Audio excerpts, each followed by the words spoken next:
मैं सनी हूँ आपके साथ। आपने ट्यून किया है 92.7 मेगा एफएम। आज का दिन प्रिंट मीडिया के लिए बहुत खास है। आज ही के दिन अपने देश में न्यूज़पेपर की शुरुआत हुई थी। आज इंडियन न्यूज़पेपर डे है।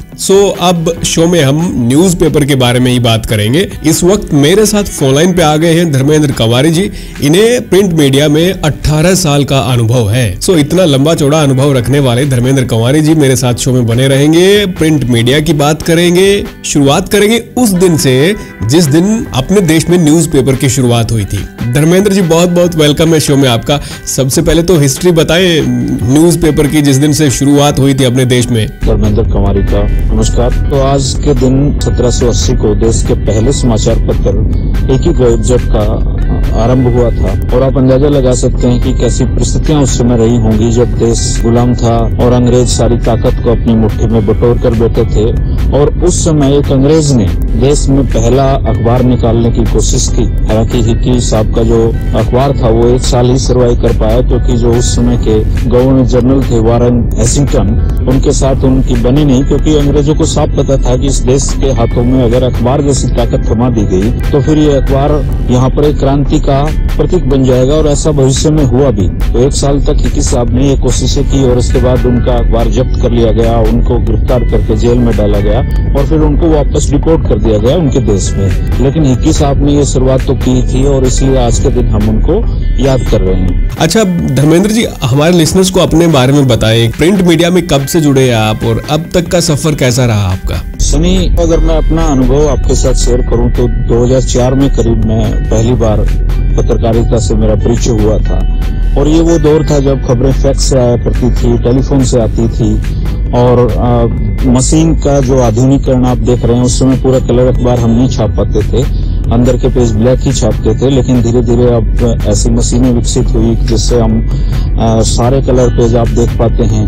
आप पुल आउट देख पाते हैं कि आपके जैसे हिसार का एक पुल आउट है, शिमला का एक पुल आउट है, आपका रोहतक का एक पुल आउट है। तो शहरों की लोकलाइज खबरें इस दौरान बढ़ी हैं और इतने सारे बदलाव अखबार में आए हैं इस दौरान कि जिसकी कल्पना करना भी एक मुश्किल काम है। और अखबार एक तरीके से जो न्यू मीडिया, जिससे आप अगर आप रेडियो की बात करें तो फिलिप्स का रेडियो मेरे दादाजी के पास होता था, लेकिन आज आप गाड़ी में चलते हुए मुझे सुन पा रहे हैं, आप अपने मोबाइल पे सुन पा रहे हैं। तो जो न्यू मीडिया का विस्तार हुआ है उसका चैलेंज अखबारों के सामने भी आया है। धर्मेंद्र जी, आज के टाइम में लोग डिजिटल प्लेटफॉर्म पे शिफ्ट हो गए हैं।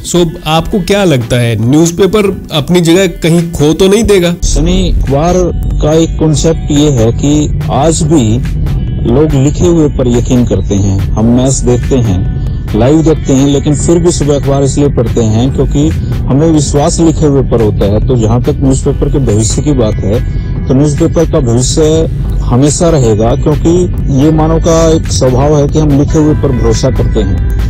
तो अखबारों का स्वरूप बदल सकता है, अखबार और ज्यादा इन्वेस्टिगेटिव हो सकते हैं, अखबार और ज्यादा प्रभावशाली हो सकते हैं, अखबार में कॉलम्स बदले जा सकते हैं, लेकिन अखबार की जो भूमिका है वो एक सुधी समाज में या एक जागरूक समाज में हमेशा बनी रहने वाली है। न्यूज़पेपर किस तरीके से सरवाइव कर पा रहा है? क्योंकि लोगों को सेम मोमेंट पे खबर मिल जाती है, लेकिन न्यूज़पेपर में अगले दिन खबर छपती है। जहाँ तक भारत की बात है, भारत में आज भी पूरी दुनिया की अगर दृष्टि से देखें तो जो प्रिंट मीडिया है वो केवल भारत में ही बढ़ोतरी है। उसमें भारत में हर साल उसका रेवेन्यू बढ़ रहा है, हर साल उसके पाठक बढ़ रहे हैं। और जो प्रेस इन इंडिया एक report press council of India जारी करती है, अगर आप उसके वेब पेज पे जाके उस रिपोर्ट को पढ़ेंगे तो आप हैरान हो जाएंगे कि लाखों न्यूज़पेपर आज के दिन अच्छी प्रगति कर रहे हैं। आप यही हमारे पड़ोसी देश पाकिस्तान में देख लीजिए कि आज वहाँ पर 20-25 रुपए का अखबार मिलता है। दुनिया का सबसे सस्ता अखबार भारत ही प्रोवाइड करवा पा रहा है। तो ये इसलिए है क्योंकि भारत में जो अखबार के पाठकों की जो संख्या है वो आज भी निरंतर बनी हुई है, इसलिए अखबार सरवाइव कर पा रहे हैं। कोरोना काल की अगर बात करें तो कोरोना काल में न्यूज़पेपर की और प्रिंट मीडिया के रिपोर्टर्स की क्या भूमिका रही? किसी भी मुसीबत के दौर में उस देश के जिम्मेदार मीडिया का ये पता चलता है कि वो कितनी जिम्मेदार है और लोगों के साथ किस तरीके से खड़ी हुई है। और जो कोरोना पेंडेमिक अभी पिछले 2 साल से हम देख पा रहे हैं, उस दौरान भारत की मीडिया ने भी कोशिश की है कि लोगों को वो जागरूक करे। हालांकि उसके इस तरह की कोई थीसिस या रिसर्च तो नहीं हुई है कि हम कितनी प्रभावशाली भूमिका ये न्यू मीडिया या मीडिया निभा पाया है, लेकिन निश्चित तौर पर जागरूकता लाने का काम प्रिंट मीडिया ने भी किया है, इलेक्ट्रॉनिक में भी किया है, और जिसको न्यू मीडिया आप कहते हैं, वेबसाइट और आपके दूसरे माध्यम जितने यूट्यूब हैं, चैनल हैं और बाकी सोशल मीडिया है, ये सब न्यू मीडिया में आते हैं। तो इन लोगों ने भी अवेयरनेस फैलाने का काम किया है। अच्छा धर्मेंद्र जी, आजकल बहुत से ऐसे लोग भी हैं जिनके पास रिपोर्टिंग का ना कोई अनुभव है, ना कोई डिग्री डिप्लोमा है, और रिपोर्टिंग करने पहुंच जाते हैं बिना किसी फैक्ट की जानकारी के। ऐसे लोगों को क्या कहना चाहोगे आप? सनी जी, आप भी मीडिया से काफी लंबे समय से जुड़े हुए हैं और एक आरजे के रूप में भी आपकी बहुत प्रभावशाली भूमिका रही है। ऐसे में आप देख सकते हैं कि जो बदलाव हुआ है, और खास बात यह है कि जर्नलिज्म के लिए बहुत सारे इंस्टीट्यूट देश में हैं, लेकिन सच्चाई ये है कि जर्नलिस्ट बनाए नहीं जा सकते। वो जो प्रतिभा होती है उनमें बाई बर्थ, उसको निखारा जा सकता है, और जर्नलिस्ट तो कोई भी बन सकता है।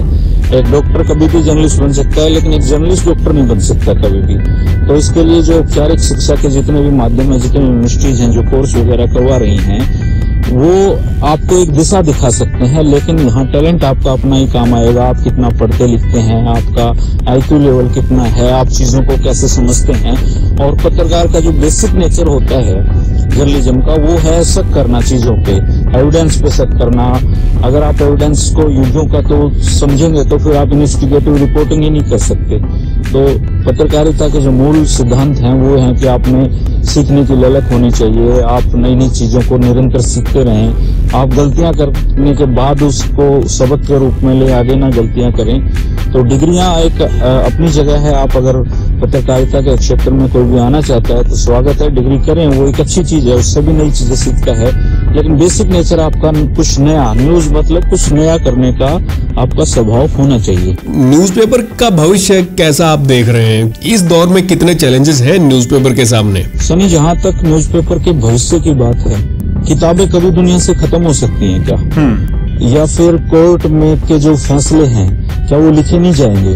प्रिंट मीडिया कभी खत्म नहीं होगा, उसकी भूमिकाएं बदलती रहेंगी, क्योंकि अब वो जमाना गया 2 मरे 3 घायल वाली जो खबरें हैं, अब वो आप देखेंगे अखबारों से वो घायल खत्म होती जा रही हैं। उनमें एंगल ढूंढे जाते हैं नए नए ना चीजों को। अब कोई एक्सीडेंट होता है, कोई हादसा कहीं पे होता है, तो उसमें फिर एंगल ढूंढे जाते हैं, बहुत सारे एंगल होते हैं उसमें, उसकी बहुत सारी गहराई तक जाके जानकारियां जुटानी होती हैं। और यहाँ तक कि अब तो सब्जियों में जो महंगाई बढ़ रही है या दालों की जो महंगाई बढ़ रही है, उसको भी नए नए तरीके से लोग कवर कर रहे हैं, जर्नलिस्ट बहुत। आप देखते होंगे कि वेबसाइट पे जो न्यू मीडिया जिसको आप कहते हैं या प्रिंट मीडिया जो है, अब इन्वेस्टिगेटिव खबरें बहुत ज्यादा आ रही हैं, शोधात्मक रिसर्च करते हैं जर्नलिस्ट उसमें महीनों तक, उसके बाद कोई खबर जनरेट होती है। तो रूटीन की जो जर्नलिज्म है वो एक सूचनात्मक तो रहेगी कि आपके यहाँ हिसार में कोई एक्सीडेंट हुआ है तो सूचनात्मक खबर तो चली जाएगी, लेकिन वो खबर बड़ी तभी बनेगी जब उसमें कोई मानवीय एंगल होगा